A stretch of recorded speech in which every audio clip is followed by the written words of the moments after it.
जय महाराष्ट्र. आत्ताच गणपतीच्या 8व्या दिवशी 3 तारखेला मी गणपतीसाठी गावी गेलो. आपल्या इथे मुंबईतल्या घरचा गणपतीचं विसर्जन झाल्यानंतर गावी गेलो होतो. तर मुंबई गोवाचा रस्ता आपला पूर्णपणे खराब असल्याकारणाने गाडी नेऊ शकत नाही.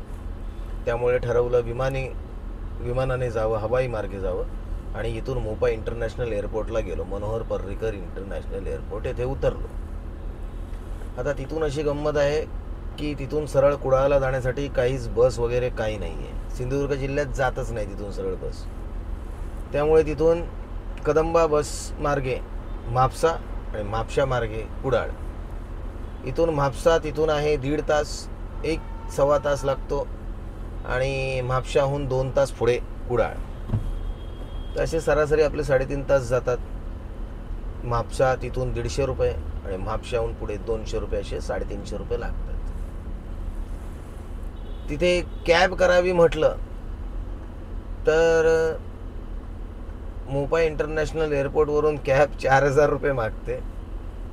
विमानाला समजा 3,000चं तिकीट आहे तर कॅबला तिथून जावं लागतं, 4,000 द्यावं लागतं कुडाळपर्यंत. बांद्याला जावं लागतं, जी सिंधुदुर्ग बॉर्डर आहे बांदा, तिथे जायचं म्हटलं तर तिथे 1,200 रुपये. कारण बांद्याहून अनेक एसटी बसेस भेटतात. सिंधुदुर्ग जिल्ह्यातून अनेक एसटी बसेस दिवसभरात 8-10 एसटी बसेस जात असतील पणजीला.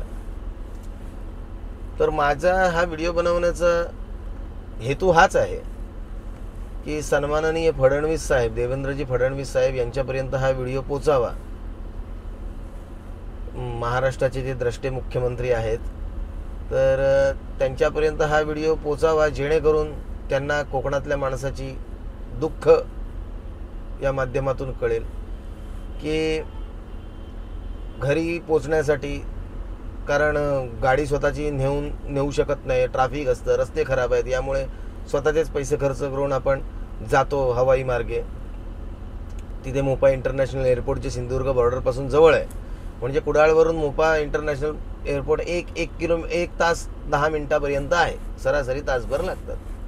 पण ते सरळ तासभराचं डिस्टन्स कव्हर करण्यासाठी 4,000 रुपये तर आपण देऊ नाही शकत टॅक्सीसाठी, कॅबसाठी, किंवा 1,200 रुपये पण जास्त असतात. कारण एवढे पैसे विनाकारण खर्च करणं योग्य नाही. तर आम्ही काय करतो, म्हापशाला जातो 150 रुपये देऊन, म्हापशाहून जातो कुडाळला 200 रुपये देऊन, असे 350 रुपये जातात.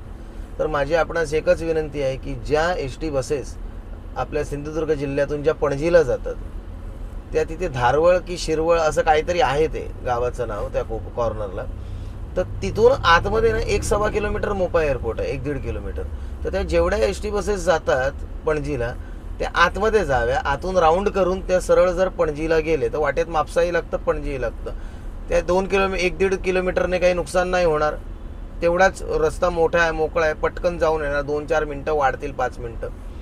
पण कसं लोकांना बरं पडेल की तिथे एअरपोर्टला आम्हाला उतरताही येईल एस टी मार्गे आणि येताना सुद्धा त्या एस टी आम्हाला भेटतील की ज्याच्या माध्यमातून आम्ही सिंधुदुर्गात येऊ.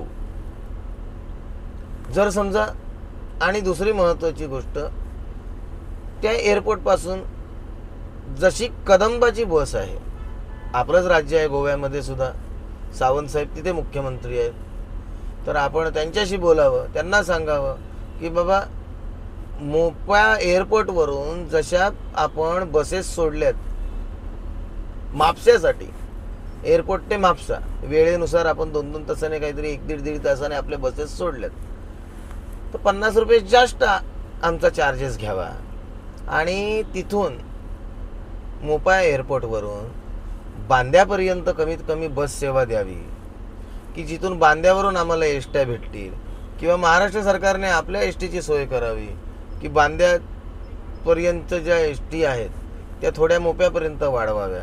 म्हणजे जेणेकरून काय होईल की आमची काय म्हणतात ते, आम्हाला त्रास होणार नाही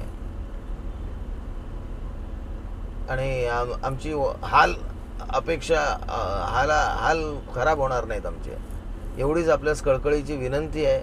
आपण जरा लक्ष द्या, गांभीर्याने याच्यावर विचार करा, जेणेकरून एस टीचा सुद्धा रिव्हेन्यू वाढेल आणि अजून अनेक लोक विमानाने सुद्धा प्रवास करतील.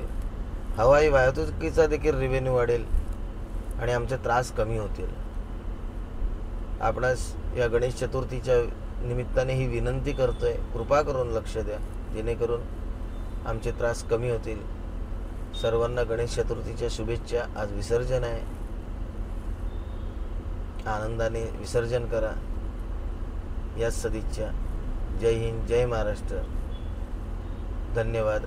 आणि विनंती आहे सगळ्यांना की फडणवीस साहेबांपर्यंत हा व्हिडिओ पोचण्यासाठी जरा प्लीज जास्तीत जास्त शेअर करा हा व्हिडिओ, जेणेकरून कोकणी माणसाचे हाल कमी होण्यासाठी मदत होईल आणि कोकणी माणसाचे आशीर्वाद फडणवीस साहेबांना लाभतील सुद्धा. प्लीज. धन्यवाद. जय हिंद, जय महाराष्ट्र.